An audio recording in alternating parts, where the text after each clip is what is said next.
mid ka mid ah ganacsatada u dhalatay dowladdeegaanka Soomaalida ayaa ka hirgeliyay sadarka dhagax leh degmada Gursum ee gobolka Faafan warshada soo saari doonta caanaha noocyadooda kala duwan maadaama uu deegaankeena uu hodan ku yahay dhanka xoolaha nool sida geela looda iyo ariga oo aan weli si loo baahnaa aan looga faa'iideysan warshadani uu hirgeliyay muwaadin u dhashay dowladdeegaanka Soomaalida ayaa waxa ku baxday adduun lacageed oo dhan 60 milyan oo bir sida uu noogu warbixinayo mudane Faarax Sheekh Ali oo kamid ah mas'uuliyiinta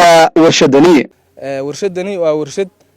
ka shaqeynaysa ama soo saaraysa oo process gareynaysa caanaha xoolaheena deegaanka caanaha geela iyo caanaha looda caanaha geela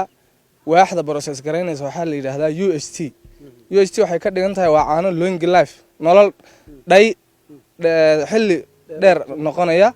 ilaa bil oo kale ahaanaya caanahaasna waxa loogu talagalay dibadda in loo dhoofiyo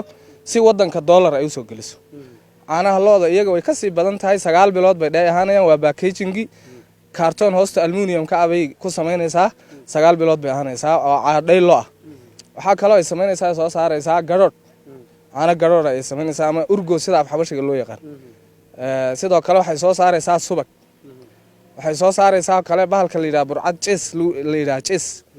ay soo saaraysaa shantaas nooc bay soo saaraysaa insha Allah shaqadana hadda waad aragtaan waa la dejinayaa shirkadii laga soo iibiyay wadanka China ayaa imanaya injineeradoodii iyaga xirxiraya markay shaqada bilowdo waxaan isleenahay waxay suuq u abuuraysaa dadka xoolo dhaqatada ah ee deegaankeena ugu yaraan ilaa 4,000 oo qoys yaa maalin walba caanaha xoolaha soo saarayeen ay ka maalayeen suuq ka helaya markaas lacagta ay helaan bay waxay doonayaan ku iibsanayaan oo suuq bay ka helayaan iyada waxa shaqo abuur ka helaya iyada lafteeda waxa ka shaqeynaya ugu yaraan ilaa horta 50 ruux way ka shaqeynayaan oo nooc walba isugu jira kuwa technician kuwa kale oo kuwa leerka qaabilsan kuwa packaging waxay soo saarto xoogooda ku aruurinaya waa dad noocaas ayaa insha Allah ta'ala ka shaqeyn doona waxaan ku dooranay deegaankeena kaliya ma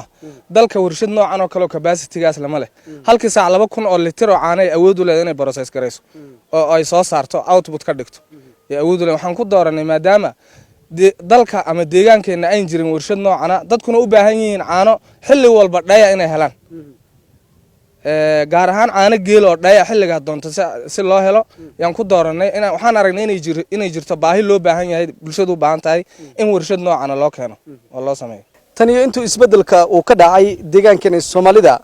waxa socda talaabooyin kala duwan oo dhanka maalgashiga ah